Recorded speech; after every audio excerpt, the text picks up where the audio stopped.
Alright, the much anticipated Unicorn Pack is finally out, and it is very interesting. We got some new mechanics to deal with, the main one being mana. If you have any mana that is unused, it deals 1 damage to a random enemy. Of course, there's a whole bunch of different synergies that get pretty broken later on that you can use. And there's also a lot of jump synergies and a lot of synergies with ailments, like weakness, and some additional new ones as well. So yeah, I'm not going to go over every new pet ability in the game. Hopefully you've played the pack a little bit and have some experience. I did record my first initial playthrough with the Unicorn Pack, and then I kind of was like, this is not very interesting because I play super slowly trying to actually understand everything. And also, I just have absolutely no idea what I was doing, and so I died very quickly. So the initial impressions was that I suck, and of course I suck because I didn't know what anything did. It's a whole new learning process that you gotta get used to. There's just so many new pets, like 80 something new pets in this pack. That's the most amount of new pets in a pack. Pretty cool. The devs actually gave me a code for the Unicorn Pack for free, so I appreciate them for that. That's pretty nice. Anyway, so the main synergy around this build was going to be jumping. There's a couple different ones that seem pretty good. At tier 2, you have this Jackrabbit thing, which deals a little bit of extra damage anytime something jumps. There's also a new food item that automatically makes any pet jump, so you can really force this team, I guess, pretty nicely. But then there's a tier 3 where it's like if a pet attacks in front of it, then it gains stats. So you can have a whole bunch of extra stats from that. And then on tier 4, you have a sniper that is pretty good as well. So it's kind of similar to like a poison dart frog, like door ant kind of build. But yeah, there's a whole bunch of snipers and ends up being pretty decent. And there's the tier 2 drop bear, so that when it jumps to the front, it deals 3 damage, I think, to the last enemy. So the sniping can get pretty good, especially with any little extra mana generation. Like there, having 4 mana, deal 4 damage. But yeah, I don't really have any jumping abilities yet, so not really winning. But then there's Crab as well. I'm gonna have to learn all the new pet names, and they're so wanky. Like Tazzle Worm, I've never heard of these for the most part, but that's okay. Yeah, both of those were actually great. So this one deals, the one that I took, I think, deals 3 damage to the 2 frontmost enemies, and now I have the brains thing that gains melon when it jumps to the front as well. So pretty much as long as my team doesn't get sniped, it deals a whole bunch of sniping damage, and it just ends up being really good. Unfortunately, they have the worm thing, so that is probably going to kill me before I get to kill them. That's okay. Also recognize a lot of the names I just end up going against, since this pack was just released. The people, I'm sure, I mean, I saw a decent amount of people streaming it. It's pretty cool. I'm sure Northern Lion's gonna play it. Look forward to that. But yeah, I mean, it's just such a different experience learning everything again. Like, I don't know how well balanced the pack is at the moment, because the tier 6s seem pretty broken. Like, the abilities get insane quickly. So it definitely encourages pivoting off of your early tier units, but there's also some things that you can kind of keep around. And yeah, like the tier 6 that seems the most broken right now is the one that deals damage based off how much mana it has. If you get a whole bunch of mana generation and you get to level 3, it's kind of like the old Nurse Shark, except even better, because it deals like double damage and is kind of easier to set up since there's a lot of mana generation in this pack. We'll see if it ends up getting nerfed. I'm sure they're going to do a whole bunch of balance changes because they didn't actually release this on the test server beforehand, so I don't know if they did like a closed beta or something to try to test things out, but yeah, it's probably pretty tough to immediately get everything perfectly balanced when it's released. Anyway, down to 1 heart. So yeah, this is the problem. It's looking over, because it turns out the jumping builds lose to other jumping builds a lot of the time. And yeah, since everything has just such low HP, and it's just kind of unfortunate matchups, I guess, or my team just really sucked. The Crisp, you just deal pretty much 6 damage to the back enemy, just a little bit late. But this looks pretty good, and the melon, super good. It's like an ox early on, and it ends up being like a 3-attack ox, I guess. But since there's so much sniping, it's hard to make it, it could definitely just die before it actually gets to use its ability.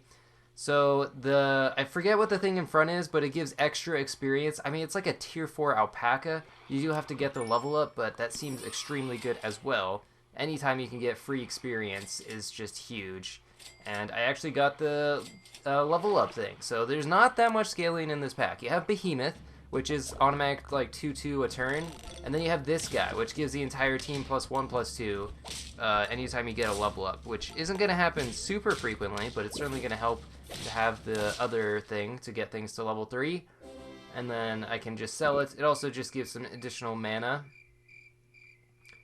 But yeah, so not a ton of scaling, which is probably a good thing. The Behemoth can actually get up to 100, which, I mean, I feel like we've talked about the idea of not having that 50/50 stat cap for a long time, and it's interesting to finally see a pet that actually does that. Now you can have 100 pets, which is going to be, I guess, take some getting used to. And that damage, yeah, I mean, even now, the snipe damage, because there's not a lot of scaling, it also means that snipers are going to be able to be effective for even longer. Eventually, I guess, you'll probably run into teams where you can't beat them, but you could probably win a lot of arena runs just with pure sniping builds before it gets too late. And there's instant level 3 team spirit from the level 2, I think it's a Cyclops. Just getting 2 extra experience is insane. And also just getting 8 mana. And there's the Sea Serpent. Yeah, so spend mana, deal 2 damage per mana to the most healthy enemy. I don't really have any mana generation, so I probably shouldn't actually go for it. I should probably just take like a Behemoth or something. But you can get mana potions in the shop. It gives +6 mana. It's a tier 5. But also it gets halved every turn, so it goes down to 3 the next turn and then like 2. So it is, I guess you gotta constantly be replenishing it. But even then, just like getting 12 damage on a random pet is not too bad. And the sniping, the dragon in the bathtub, I found to be a great tier 2. I mean, that's another experience thing, but it's a tier 2 and it gives experience to the frontmost pet. That's pretty crazy. Alright, level ups are huge. I get +3, +6. It's weird to actually have a scaling team. I think I should take those behemoths here instead of trying to greed and get like mana potion and actually level this guy up as well. I was thinking about, yeah, Kitsune, but I would have to sell something on my team, which would kind of suck. Transform one pet into another pet from a higher tier is very interesting. It only goes up 1 tier. But I feel like if you have like a tier 5 or something and you want to make it a tier 6, that could certainly be worth it. But right now, since I have like tier 3s, I don't think it's going to be too helpful to swap them out for a tier 4. So, yeah, just went with the chicken leg. And did I buff the thing with Melon? I hope I did. And the rabbits deal double damage. That's kind of an interesting spot. Also, small little change is when you hover over an ability now, it actually pauses it in-game, which I didn't even realize, but that's a nice little change, because if you are unsure about what something does, then yeah, you'll definitely want to like hover over it and see, and then you can kind of understand what's happening. I have the game at 150% speed right now, just to hopefully like understand what's going on. And there's the fairy dust that makes something hop, which I guess is just 6 extra damage. Right now, this front guy's not doing anything besides just being something in front, because you need to have something that doesn't have a jump ability in the front, otherwise it's kind of getting wasted. Golden egg ability is interesting.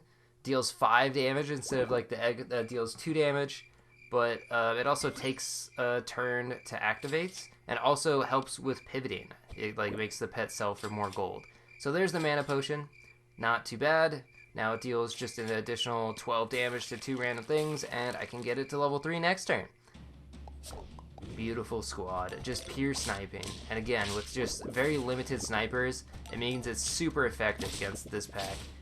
And the behemoth, not gonna be enough. And another win. I was actually starting to believe at this point. I mean, getting a level 3, whatever that thing is kind of crazy. Team Spirit. I like its sound that it makes when you buy it too. It's like a hooray. And now I guess just looking for like a level 3 crab or mana potions. Yeah. There's a pet on like tier, I think it's tier 4, where it just gives the pet in front a whole bunch of mana. That ends up being pretty good. There's a pet on like tier 2 that gives mana.